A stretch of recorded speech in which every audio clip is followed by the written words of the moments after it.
changed my diet up a little bit, but outside of that, it was what it was. Like I said, I've just been trying to get myself, give myself the best opportunity to, hopefully not get injured. I have a problem. I have a big problem with Chris Greer. I'm not going to put it on Mike McDaniel, but I have a big problem with Chris Greer. You see, we started talking about it yesterday, and he laughed when people talked about the offensive line. He's like, I don't feel the same way you guys feel. I think we're fine. Well, over the last 2 days, the offensive line got exposed. Got exposed by an Atlanta Falcons team. We're not talking Chargers. We're not talking Buffalo. We're not talking Jets. Atlanta Falcons exposed a weakness with our offensive line. And I think, having seen that, I have to wonder what kind of effect is it going to have on Tua Tagovailoa. We saw him fired up on Saturday, being the leader I had always hoped he would embrace, getting in people's face, getting the team together after practice and saying, hey guys, we stunk up the joint. We've got to do better. I saw the fire in his eyes. You guys probably saw the fire in his eyes. You saw that he realized as the captain, I need to take charge. Well, today's Wednesday, just 3 or 4 days behind that point where he took charge on the field, in the huddle, telling people to get their asses together. And it seems as though in just those 3 or 4 days, either reality hit or something just isn't sitting right with Tua, that I blame Chris Greer. I blame Chris Greer because he has not put the shield up in front of Tua. He has not given Tua that comfort level of, we got your back. You've put a exact same offensive line in front of Tua that caused him, in my estimation, and you'll see, a lot of trepidation. And I know he knows it. He stands behind those 5 guys, and he knows these are the same guys that were here last year that we all said we need to improve the line. And we know Teron Armstead's probably not going to play all 16 or 17 games. So what is he going to do? So he said something in a press conference today after practice, and I cut it. And I have that for you tonight. What he said in that press conference, I waited from 11:30 when practice ended all day to see if anybody would show this one question that he was asked.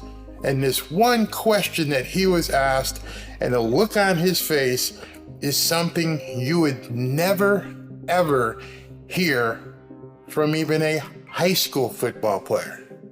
And I'll put it to you, to those of you who haven't played football, I'm going to put it to you in layman's terms. If you're the wife or husband of a police officer, you don't leave the house, oh, that's my dog now. You don't leave the house and say, I hope I don't get shot today. Nope. Hey, have a great day, stay safe. But the other person doesn't say, I hope I don't get shot today. When you get in your car, kiss your wife, husband, or other side loved one and head to work. You don't say, I hope I don't get in an accident on the way to work. That's what's really on my mind. I don't want to get into an accident on the way to work. I don't know why he's barking. A baseball player doesn't get up in front at bat facing 100-mile-an-hour fastball and come out the dugout and say, well, I hope I don't get beamed by this fastball. You can't even have those kind of thoughts in your mind. You can't possibly be effective if you're thinking about getting injured.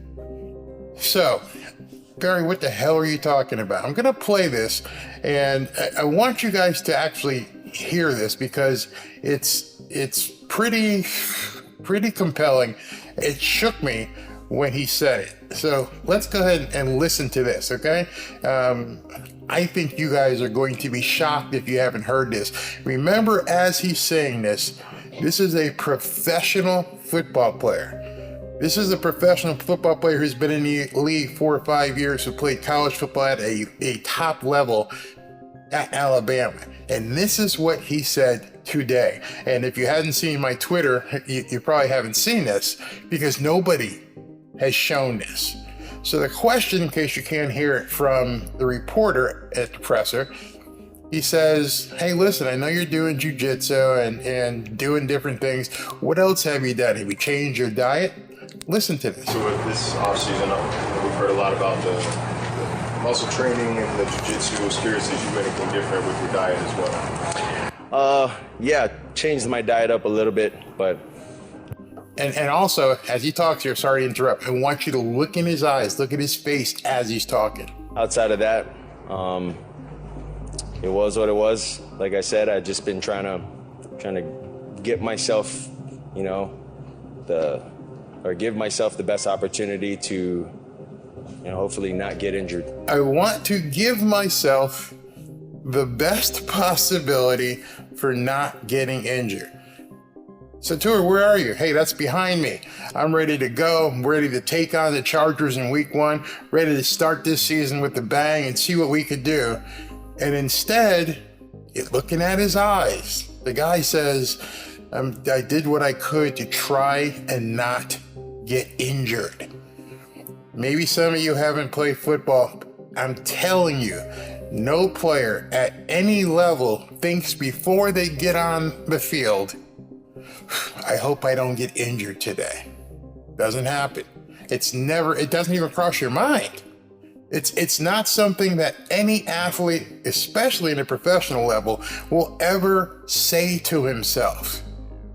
It just doesn't happen. And I was waiting. I'm like, is nobody going to talk about this all day? Is nobody going to mention the fact that the captain of the team, who Saturday rounded everybody up and said, let's get going, has two days of practice with the Atlanta Falcons, and today after practice says, I did what I could. I just hope I don't get injured. I was shocked. In his eyes, the fire was gone. And I blame right now Chris Greer, because the offensive line is crap. And it was crap last year, and he's got the same guys in front of him, and they got beat up for 2 days. Yeah, there were some nice throws that he personally made, but a lot of those things wouldn't have happened if this was a live game. He would have been sacked. He would have basically had to throw the ball away. And as we talked yesterday, and maybe one of my other videos about extending plays, you can do that somewhat in practice because nobody's going to hit you because you've got the red jersey on. But obviously, and I know there's a lot of Tua strong fans who may blow that off, and I'm telling you right now, as a former player, and I tried to give you an analogy in your own life, do you ever walk out the door and say to yourself, before you get behind the wheel, I'm going to drive today, and I'm going to do everything I can not to get an accident? And I guarantee you, if you ask yourself that question sincerely, and ask your spouse, girlfriend, boyfriend, that question, hey, when you get behind the wheel of the car, do you say to yourself, hey, I hope I don't get in an accident today? No, muscle memory takes over. I know how to drive. Yes, I know how to use my rear view mirror. I know how to use my side mirrors. I understand how to look at things and gauge speed and understand, but you don't think about it. You just get in the car and go because you've been driving and you already know. You know your reaction time. Down here, if you live in South Florida, people can't drive in the friggin' rain. And so you slow down a little bit and you watch ahead to make sure that the people in front of you aren't acting like idiots. But you don't think to yourself, oh shit, I hope I don't get into an accident. I've done everything I possibly can. I hope I don't get into an accident. I hope you can see the difference there, and I try to put that in your wheelhouse if you've never played football, that you just don't do those things. My wife is cooking. She made fried shrimp, which she makes it awesome. She's from South Carolina. Frying up a big thing. Never says, I hope I don't spill this hot oil. And you can use any analogy that you want. You just don't say that. Is anybody catching on to this Barry guy?